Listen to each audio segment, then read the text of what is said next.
Rasulullah juga katakan, atau Al-Quran katakan, tuntut ilmu itu dari ayunan sampai ke liang lahat. Terhadap ilmu itu, ilmu agama kah, ilmu duniawi kah, itu bekerja sama antara keduanya. Tanpa berilmu kita tidak bisa.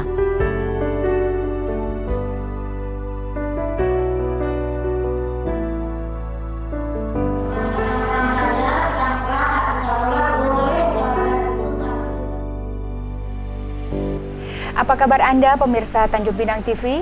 Bersama saya Dewi Sarah dalam program acara Sekitar Kita. Sebuah program acara yang mengangkat profil seseorang yang mampu memberikan inspirasi bagi kita semua. Nah, pada episode kali ini kami mengangkat profil seorang ibu yang mengabdikan dirinya pada dunia pendidikan dan juga ia aktif di beberapa organisasi kemasyarakatan lainnya. Beliau adalah Ibu Ermiwati Munir SPDI atau yang dikenal dengan Umi. Nah, pada saat ini saya sudah berada di rumah Ibu Emi. Assalamualaikum, Umi. Assalamualaikum. Ya, terima kasih sudah mengundang kami ke rumah Umi. Sehat, alhamdulillah.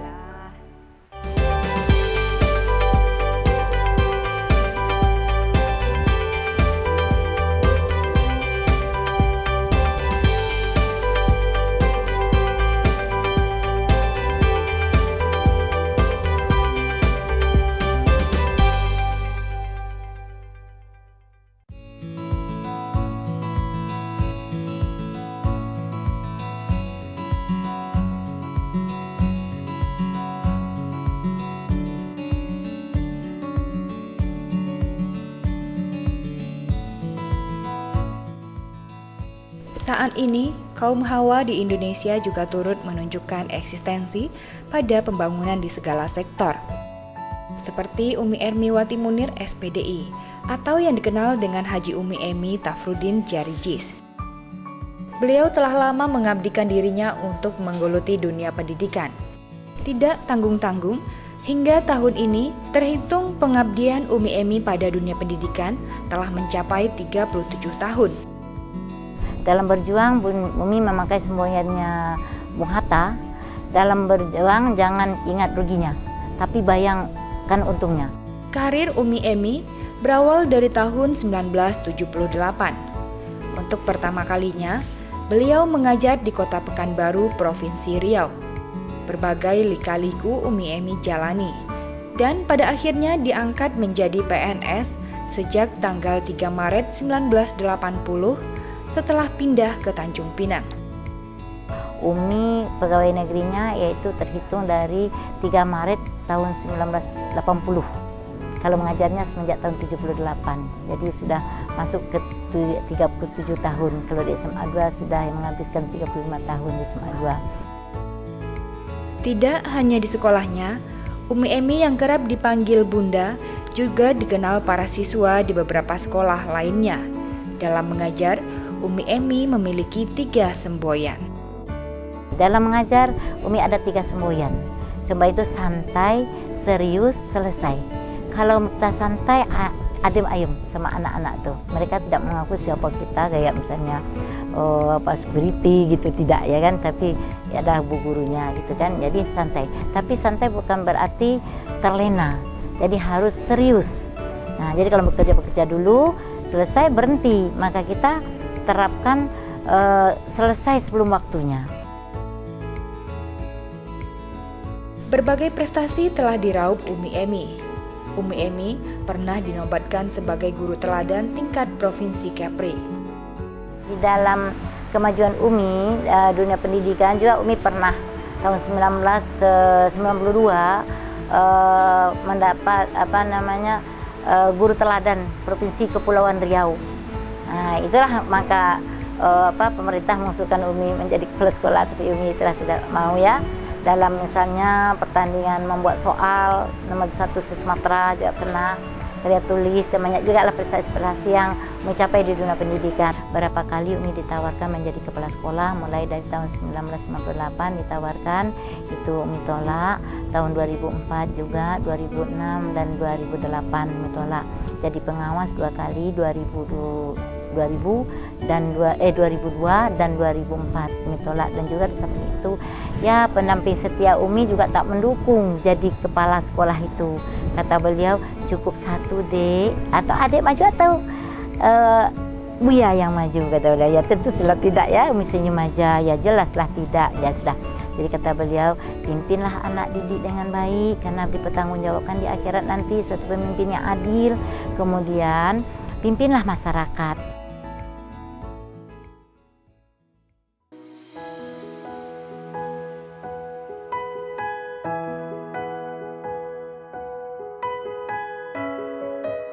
Selain menjadi guru, istri dari almarhum Haji Tafrudin Jarijis ini juga menyempatkan diri untuk aktif di berbagai organisasi wanita dan sosial kemasyarakatan. Kita jangan diam sesaat, jangan berhenti berpikir. Itu menurut Umi. Selagi kita kreatif, positif, ya energik lah istilahnya, ya bersemangat terus. Jangan tanamkan, nanti sebentar lagi, nanti tunda lagi. Enggak ada, itulah yang jadi bumerang nanti. Kita tinggal di landasan. Tapi kenapa mereka bisa? Saya kok tidak bisa, saya harus bisa. Jadi itu tanaman.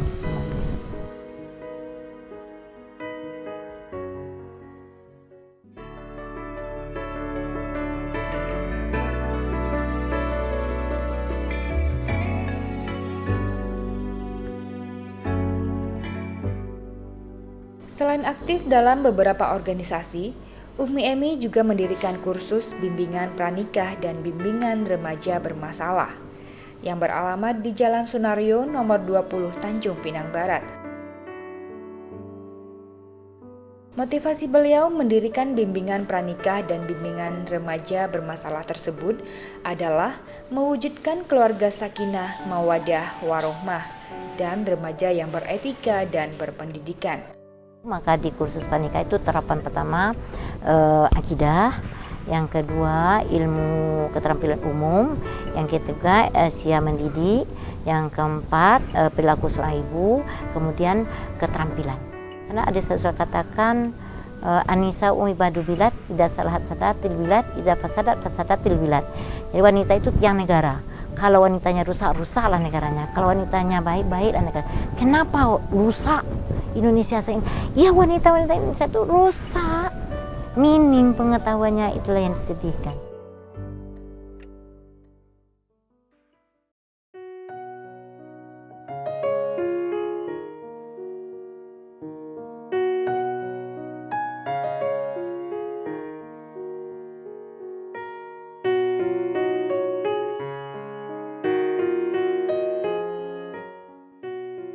Semua yang dilakukan Umi Emi tidak lepas dari dukungan almarhum suami.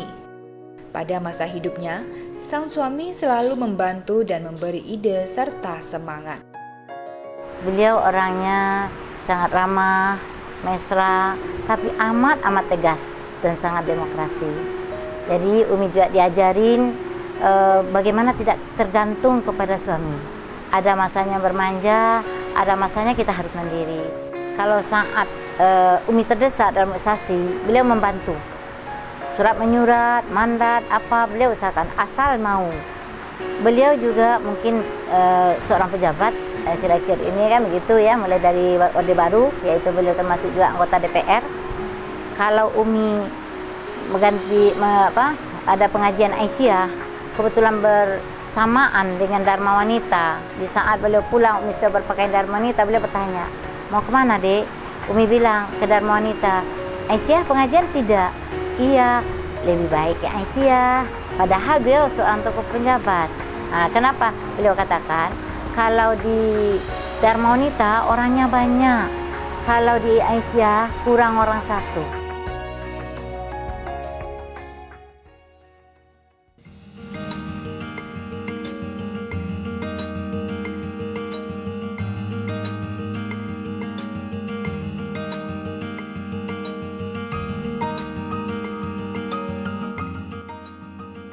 Sebagai ibu rumah tangga, Umi Emi juga menyempatkan untuk selalu menjaga kesehatan dan mengisi waktu luang dengan berkebun di teras rumahnya.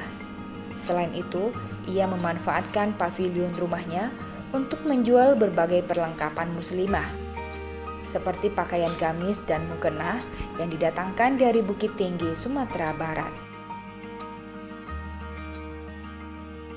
Di ruangan ini juga, Umi Emi menyimpan koleksi buku-buku dakwah miliknya.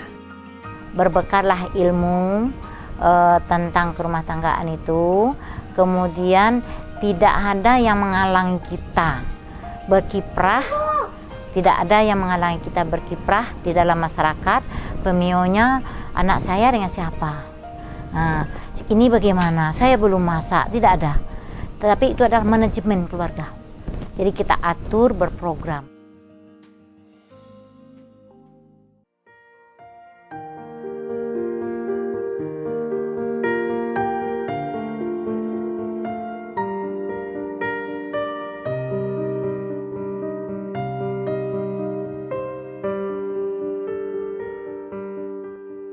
Sosok keibuan yang bijaksana terpancar dari raut wajah Umi Emi.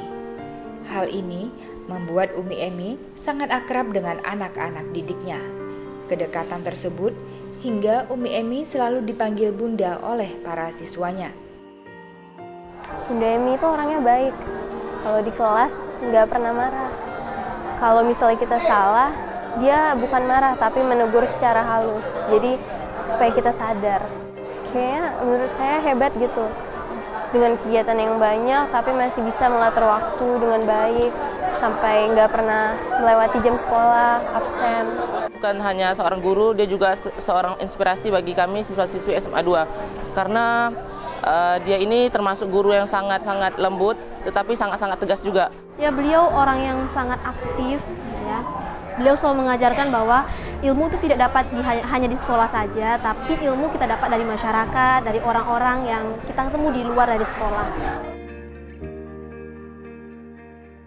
Jadi kilah Umi mengajar itu dia, pertama kali Umi dalam mengajar itu Umi harus dekat sama anak juga harus dekat sama Umi. Kilahnya sebelum Umi mengajar bukan langsung mengajarkan sejarah, tapi Umi harus kenakan diri figur Umi. Siapa sih Umi itu gitu. Jadi kalau di SMA 2 namanya Umi, kalau dulu ya masih muda panggil ibu, kalau sekarang panggil bunda. Selama Umi mengajar, Umi tak pernah mengajar saya dan kamu. Karena kau dan aku itu menurut Umi jarak antara murid dan siswanya. Maka Umi panggil ibu dan anak ibu. Dalam mendidik ini memang betul kita itu apa kata Rasulullah SAW, itu ada beberapa kriteria, yaitu kalau kita mendidik anak ini diajak, dibimbing, diasuh ya. Jadi ada 8 tahapan. Tahapan terakhir yaitu tentunya dipaksa. Dari dulu Umi tak pernah mengenal anak nakal. Kalau mereka tak mau belajar, Umi duduk dekat mereka, Umi koreksi tasnya, apa nih nak sayang, bagaimana, itu kan. Akhirnya baru Umi nasihati. Kalau sekarang pun juga gitu, dia tidur aja pasti kerja di rumah, bagaimana, kan begitu ya. Jadi mungkin itu adalah modal ampuh seorang pendidik.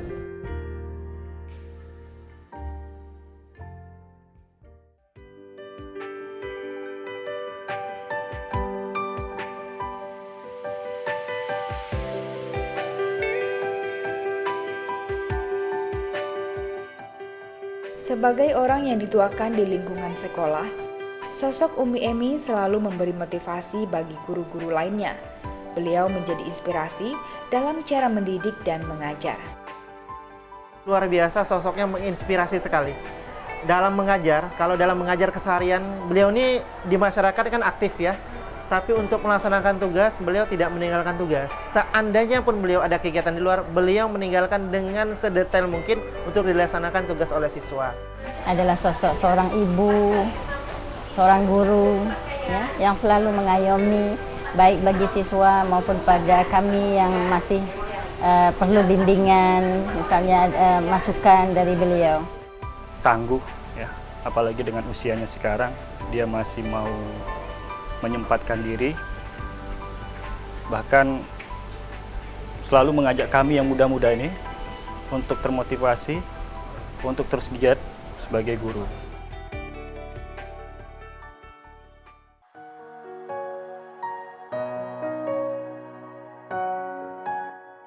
Ibu berperan besar dalam pembentukan watak, karakter, dan kepribadian bagi anak-anaknya. Ia adalah sekolah pertama dan utama sebelum anak mengenyam pendidikan di sekolah manapun. Nasihat ini akan selalu dikenang oleh anak-anaknya. Prinsip yang paling ditekankan oleh Umi adalah dalam kehidupan ini adalah ibadah, agama. Kenapa? Karena agama adalah sebuah fondasi dalam kehidupan kita saat ini. Karena untuk apa kita di dunia ini, untuk apa kita hidup, dan untuk apa selanjutnya, itu semua berkaitan tentang agama.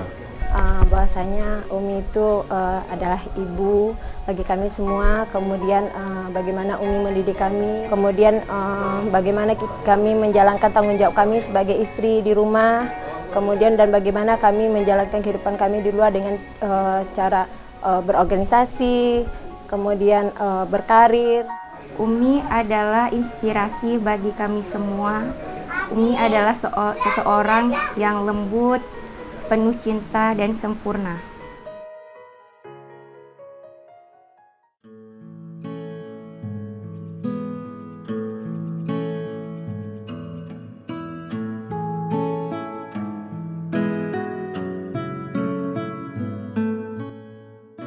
Ibu adalah gudang ilmu, pusat peradaban dan wadah yang menghimpun sifat-sifat akhlak mulia. Peran yang sangat penting ini menuntut seorang ibu untuk membekali dirinya dengan ilmu. Kita mencontoh perilaku Siti Aisyah dalam mewarnai rumah tangga, karena ibu itu adalah madrasah pertama di Al-Umum Madrasatul Ula. Jadi apapun perilaku anak-anak ini itu berangkat dari rumah tangga. Nah, kalau guru hanya membantu. Jadi justru itu ibu betapapun sibuknya harus menyempatkan diri untuk berumah tangga. Nah, habis rumah tangga baru dia berkiprah. Jadi istilahnya perempuan itu terbang dengan dua sayapnya, sayap kanan dan kiri. Yang kanan ini untuk anak, suami, rumah tangga. Yang kiri untuk masyarakat.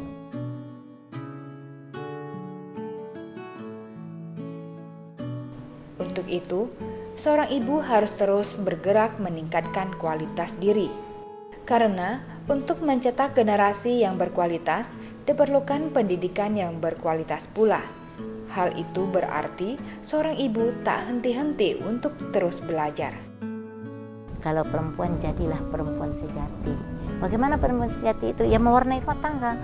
Nah, misalnya surga dibatal pakai ibu, apakah memang dicium-cium waktu meninggal itu dicium? Salah, bukan itu.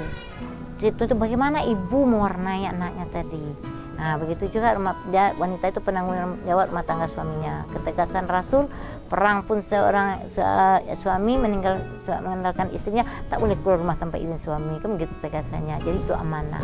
Jadi itu ditekankan ke masyarakat, baik dalam ceramah-ceramah Umi maupun dalam figur-figur, profil-profil organisasi perempuan Sekepri ini.